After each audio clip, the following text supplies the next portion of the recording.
अस्य श्रीललिता सहस्रनाम स्तोत्र महामन्त्रस्य वशिन्यादिवाग्देवता ऋषयः अनुष्टुप् छन्दः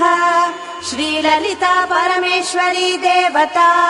श्रीमद्वाग्भवकूटेति बीजम् मध्यकूटेति शक्तिः शक्तिकूटेति कीलकम् श्रीललिता महात्रिपुरसुन्दरी प्रसाद सिद्धिद्वारा चिन्तित फलाव्याप्त्यर्थे जपे विनियोगः ध्यानम्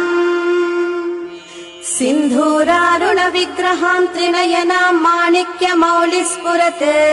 तारानायक शेखराम् स्मितमुखीमापीन वक्षोरुहाम् पाणिभ्यामलिपूर्णरत्न चषकम् रक्तोत्पलम् बिभ्रतीम् सौम्याम् रत्नघटस्थ रक्तचरणाम्